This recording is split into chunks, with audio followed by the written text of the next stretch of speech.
Before he left for his honeymoon, he handed me a small velvet box, trembling, avoiding my eyes. Inside was my favorite shade of lipstick. "Just a little something for you," he whispered. I smiled, not knowing those few words would tear my family apart. When his wife found that lipstick in my drawer months later, she didn't ask questions. She screamed accusations. The world saw me as a jealous old woman trying to ruin their love. But they didn't know the truth. They didn't know what that lipstick really meant. It wasn't about vanity. It was a secret, a promise he made long before she wore his ring. And now, sitting on this old porch, watching the sun go down, I can still taste that bitter shade on my lips, the color of betrayal, love, and guilt. My name is Evelyn Grace Carter, though most folks around town just called me Grandma Eve. I raised my family in a small wooden house that smelled of cinnamon, sweat, and dreams. Life had never been easy for a woman like me, born in the back streets of Mississippi, widowed young, left to raise 2 sons on my own. I scrubbed floors for white families, cooked meals I couldn't afford to eat, and smiled when life gave me pain.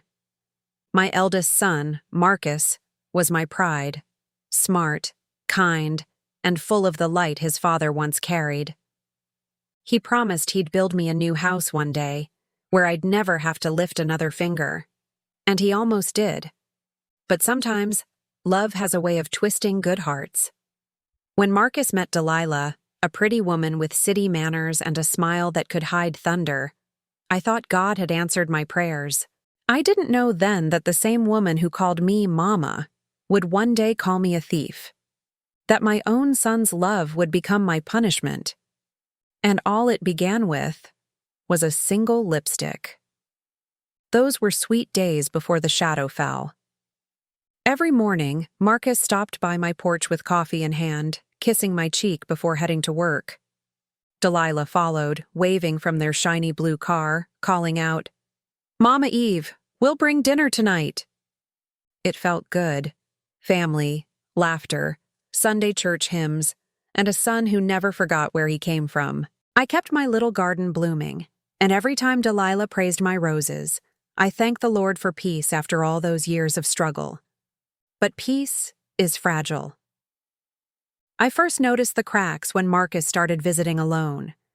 Delilah's laughter disappeared from the porch, replaced by excuses. She's busy. She's tired. Then one night, I saw the way Marcus looked at me. Not as a son, but as a man drowning in guilt. He asked strange questions about my youth, about love lost, about the things I never told anyone. A week before his wedding, he came to me holding that lipstick box. His hands shook as he said, "Ma, I just want you to remember me smiling, not like before." Before what?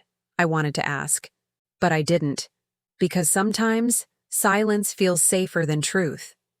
And that night, when the crickets sang outside my window, I had no idea that the storm had already begun. And that lipstick wasn't a gift. It was a confession.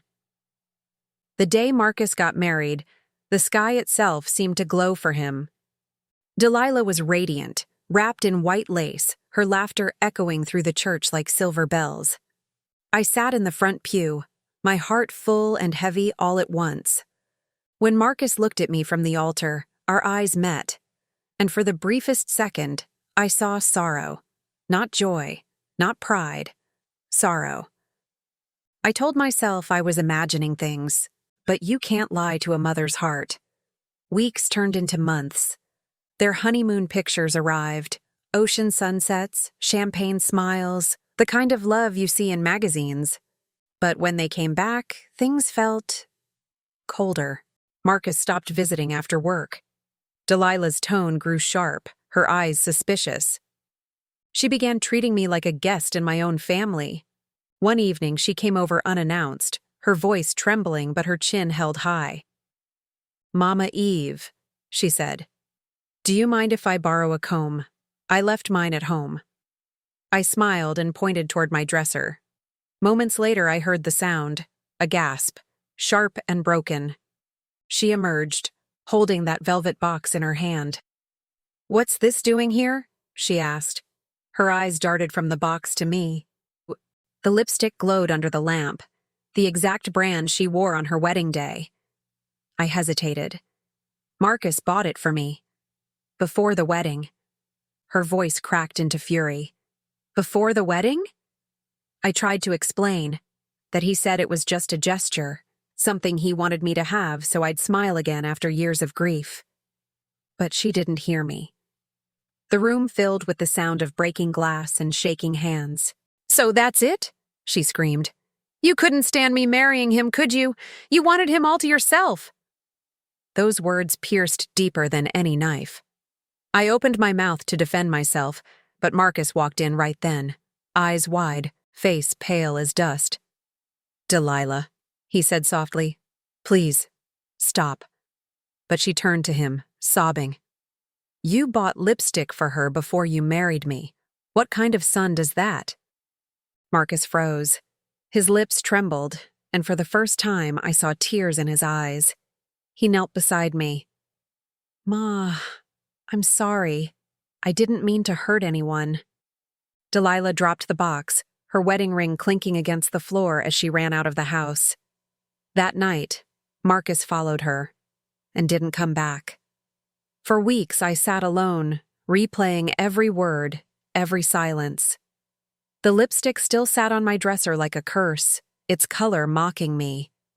People in town began whispering. They said I'd interfered, that I'd always been too close to my son. But they didn't know the truth. They didn't know what that lipstick really stood for, and why Marcus couldn't bring himself to tell his wife. Because hidden behind that small gift was a secret I swore I'd never tell. It wasn't love.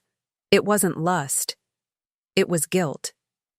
That lipstick wasn't a gift from a son to his mother. It was a repayment for something that haunted him since childhood. When Marcus was 12, he'd stolen that same brand of lipstick from my purse. He'd smeared it all over his face, pretending to be his late father's queen, trying to make me laugh after I'd come home crying from another double shift.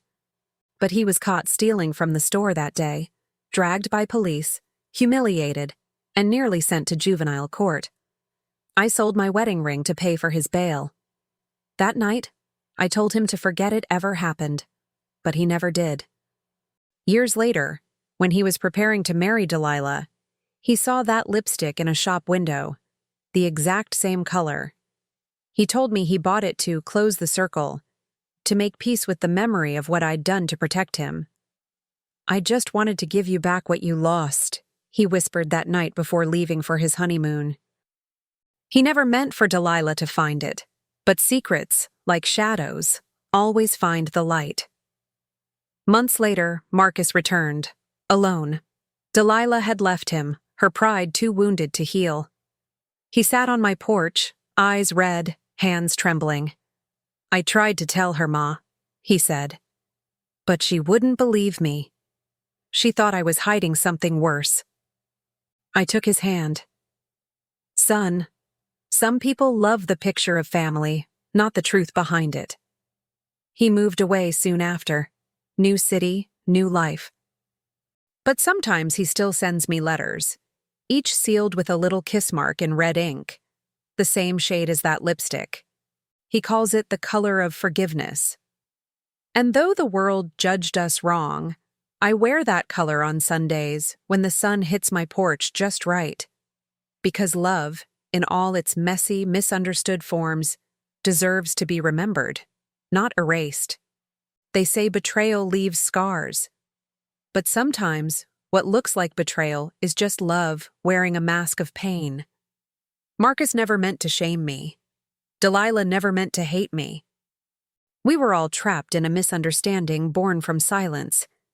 And silence, I learned, can destroy more hearts than lies ever could. If I could go back, I'd tell Delilah the truth before it was too late.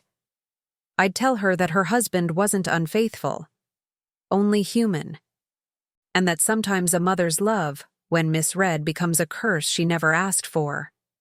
Now, whenever I see that lipstick, cracked, faded, and almost empty, I don't see guilt anymore. I see forgiveness. Because in the end, love doesn't always need to be pure. It just needs to be real.